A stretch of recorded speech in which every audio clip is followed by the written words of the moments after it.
So in this video, I thought I'd go over a couple of different ways to test potentiometers. I like working on stereo equipment and a lot of different things that use potentiometers. There are a few fair ways to do it. The simple one is, of course, always use the multimeter. And yeah, you can, and it'll give you a basic idea whether it's working or not. But there are things it will not catch. I don't have a way to demonstrate that now without destroying a potentiometer. But I figured I'd just do a little video and show you a couple of different ways. So what I'm going to do first is, the basic. Do a resistance measurement. Now this is a 500K, 500K potentiometer. And if I measure end to end,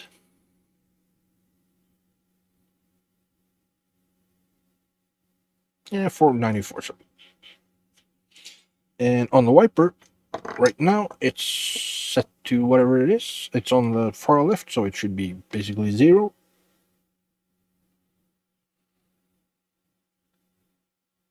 Yeah, basically 0. And if I go, about halfway,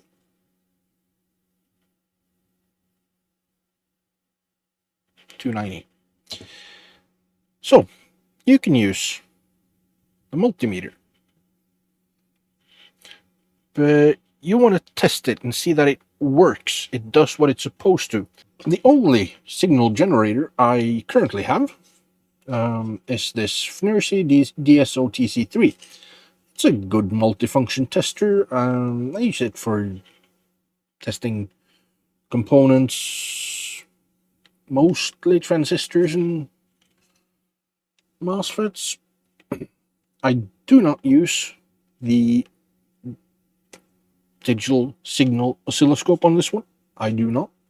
And I don't use the multimeter because it's supposed to be able to do multimeter also.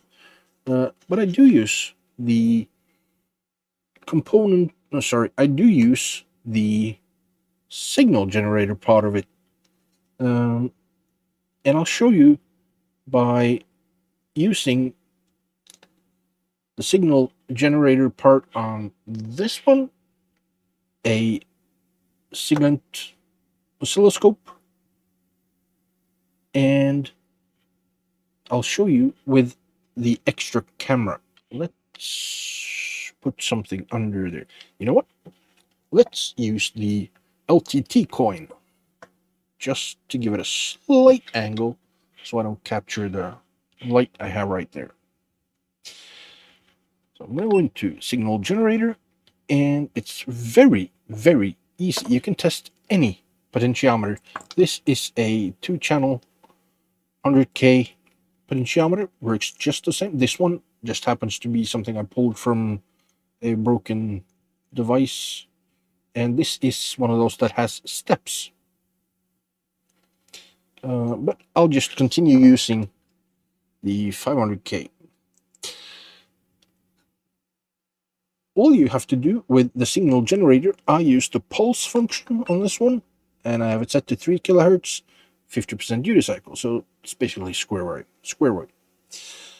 I put on each end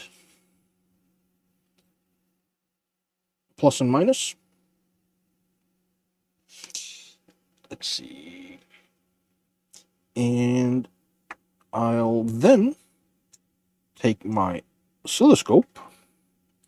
I will try to hook up the actual probe to the wiper, and I'll use or connect the ground to the same as the ground.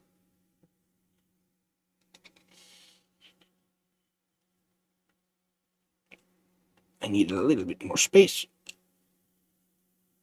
but just to get the ground on the same. So, and I'll bring in so you can see the scope there. And if I press run, it captures the square wave from the signal generator on the screen. And we can, of course,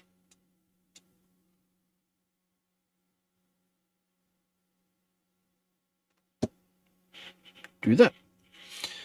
And to make sure that it works, let's use the potentiometer.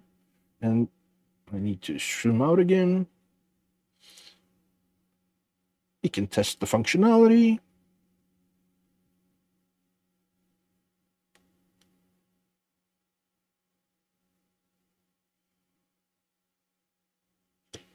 That's one way. But what if you don't have a signal generator, but you do have an oscilloscope? Well, here's something. So what I'm going to do, I'll turn the scope off, clear that. I will turn my generator off, because now I won't need that. We do have a scope. Scopes have a calibration hookup. And right, if you see it, watch down in the extra cam over here, there's calibration. We can use that to test the potentiometer. All I'm going to do, a couple of alligator clips. I'll hook black to ground. I'll use yellow for the signal. And I'll just do the same as I did with a signal generator. Signal on one end, ground on the other. I'll put the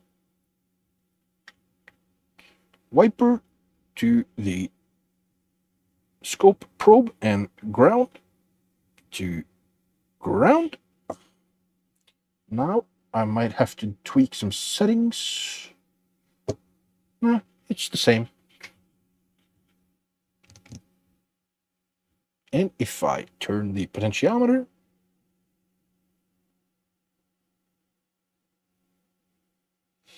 I can test the full functionality.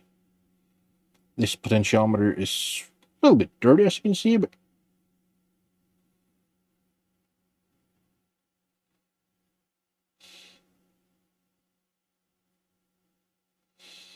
and we can move it down a little bit.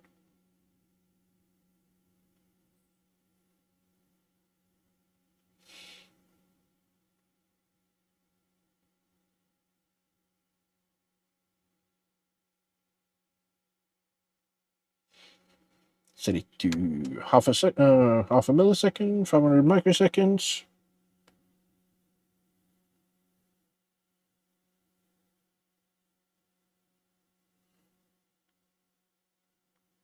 So you don't need the signal generator. It's nice to have because then you can do with other types of signals, but you have a perfectly fine square wave on the calibration for the scope. And just use a couple of alligator clips or alligator wires, and you can test and you can find out if it functions the way it should for the full travel of the wiper. So that's a few different ways to test potentiometers. The simplest and easiest way is, of course, using the multimeter, but sometimes you want to do a little bit more in-depth testing, and I find using either the calibration port on the signal scope or on the, in my case, a signal on your oscilloscope, or if you have a proper signal generator, that's the best. because then you can tweak the settings and get everything just right. But yeah, so a few different ways to do that. I'm honored you watched my video this far, and I'd just like to say thank you for sticking around. If you like the content I make, I'd be very grateful if you'd drop a like down below and share it with a friend. That tells YouTube that the videos I make are worth promoting, and it tells me that someone likes watching my videos. So, keep tinkering, don't let a good board die, and I'll see you next time here at Let Us Repair.